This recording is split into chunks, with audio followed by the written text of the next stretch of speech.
Bienvenue sur Africa 24 dans cette nouvelle édition du QG News. Au sommaire de l'actualité, c'est la fin de plus de 3 décennies d'insurrection dans la région Somalie de l'Éthiopie. Le gouvernement éthiopien et les rebelles de l'ONLF ont annoncé ce lundi 22 octobre la conclusion d'un accord de paix. Djibouti mise sur l'énergie solaire dans la quête d'une indépendance énergétique basée sur les énergies renouvelables. Le pays veut consommer de l'énergie électrique 100% verte d'ici à 2025.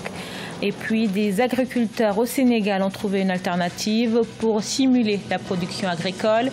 Ils récupèrent l'eau de pluie afin de réduire l'utilisation d'eau potable par ménage et donc faire des économies.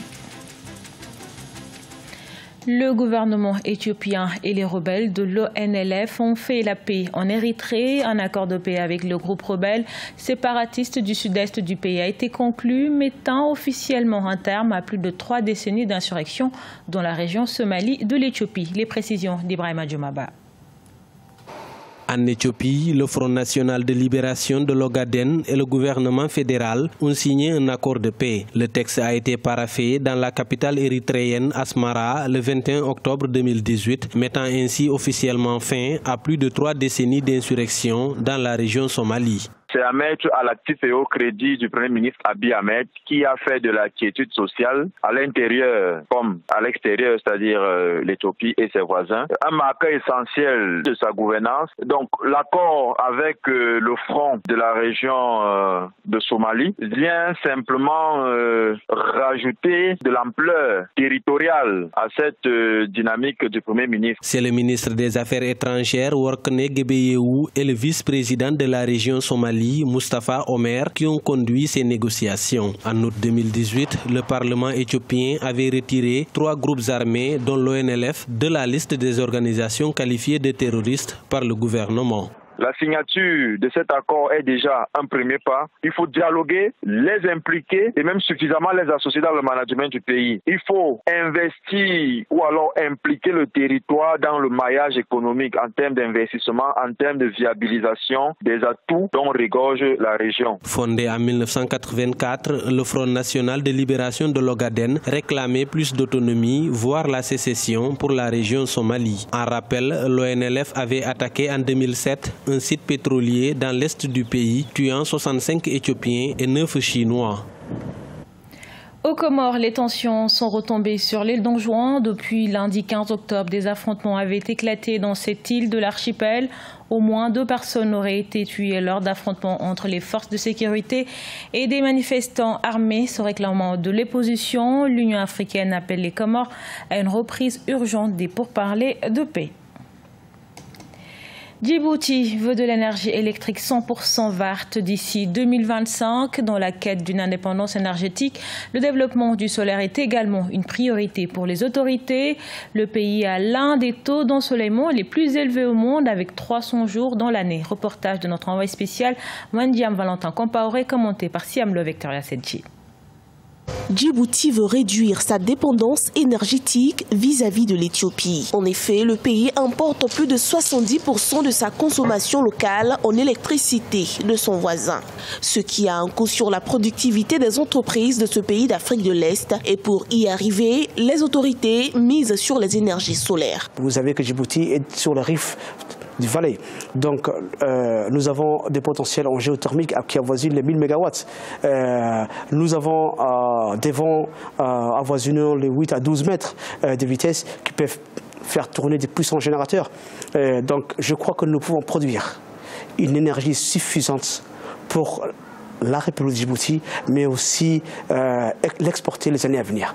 Le pays a pourtant l'un des taux d'ensoleillement les plus élevés au monde, avec 300 jours dans l'année, et des initiatives privées sont nées pour encourager les autorités. Présente à cette rencontre sur les énergies renouvelables qui s'est tenue du 21 au 23 octobre à Djibouti, Solar 7 ambitionne de rendre disponibles des kits solaires à moindre coût aux populations. Jusqu'à présent, nous avons installé aux alentours de 2000 poteaux luminaires solaires ici à Djibouti, en centre-ville et en région. Nous avons aussi installé des kits solaires domestiques autonomes sur 500 maisons dans les quartiers les plus populaires de Djibouti. Les défis principaux sont vraiment l'expansion. Donc on veut vraiment aujourd'hui s'agrandir et le but ultime c'est de faire notre usine de panneaux solaires.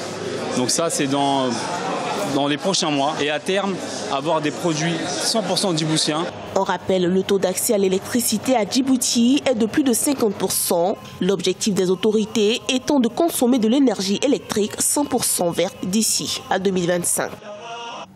Également dans l'actualité, la récupération de l'eau de pluie a de nombreux avantages. Dans le nord du Sénégal, les agriculteurs l'utilisent pour stimuler la production agricole. Ce système de récupération permet également aux fermiers de faire des économies. Les précisions d'Ibrahima Djomaba. Les habitants de Keur-Bara Tambédou, dans le nord du Sénégal, avec l'aide de la FAO, ont mis en place un système de récupération et de stockage d'eau de pluie pour avoir tout au long de l'année de l'eau pour les activités agricoles. Comme beaucoup d'agriculteurs sénégalais, Guilé Mané avait du mal à arroser sa ferme pendant la saison sèche. Les réservoirs nous sont très utiles. Nous avions l'habitude de payer des factures d'eau avant la construction de ces réservoirs. Mais maintenant, nous avons assez d'eau sur le terrain et nous ne payons plus de factures.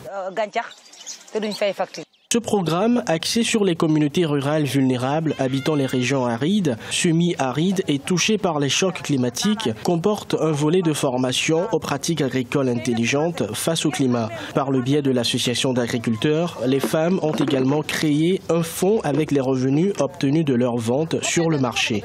L'argent que nous gagnons en vendant des légumes, nous le conservons maintenant dans un fonds. C'est pourquoi nous voulons faire pousser plus de produits maraîchers car nous avons assez d'eau et pouvons gagner plus. Les agriculteurs ont également appris à élaborer des plans de jardinage, à créer des pépinières et à maintenir le sol et les plantes en bonne santé. Ils travaillent actuellement sur des projets d'expansion de leurs activités afin de produire davantage pour la vente et d'accroître leurs bénéfices.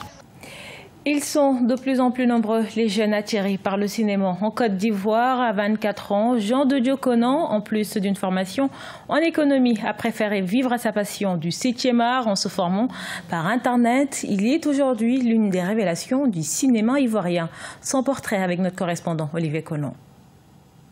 Passionné depuis toujours par le cinéma, Jean de Dieu Conan s'est formé au métier du 7e art grâce à Internet. Ce scénariste et réalisateur autodidacte a écrit pour plusieurs productions ivoiriennes avant de réaliser son premier long métrage intitulé Innocent malgré tout. Un film sélectionné en 2016 au Festival international Écran Noir de Yaoundé et en 2017 au Festival de cinéma de Ouagadougou, FESPACO. Le cinéma m'a apporté beaucoup de choses. Il m'a apporté vraiment beaucoup de choses et je n'ai pas vraiment de mauvais souvenirs en ce qui concerne le cinéma parce que chaque fois que quelque chose se passait mal, j'y tirais de l'expérience. Et je me suis réellement imprégné de ce métier qui est devenu aujourd'hui un métier qui me passionne parce que je le vis chaque jour et c'est vraiment quelque chose de génial. Fort de 6 années d'expérience dans le cinéma, le jeune scénariste et réalisateur autodidacte travaille en 2018 sur plusieurs projets de courts-métrages et séries qui vont valoriser l'Afrique. La réelle problématique du financement reste néanmoins d'actualité. En général, les gens ne veulent pas donner de financement parce qu'ils se disent qu'ils ont en face des gens qui n'ont pas de diplôme, qui ne sont pas sortis de grandes écoles ou d'universités avec un bagage intellectuel vraiment consistant dans le cinéma. Pourtant, ce sont des gens très talentueux qui, au fait d'apprendre sur le tas, ont réellement la passion de la chose et ont réellement la compétence dans ce domaine-là. Notons qu'en 6 ans de carrière, Jean de Dieu Conan a réalisé un long métrage et a travaillé sur 2 courts-métrages. Ce journal a été réalisé par l'ensemble de la rédaction. Merci pour votre fidélité. Retrouvez dans un instant une nouvelle édition de l'actualité sur Africa 24.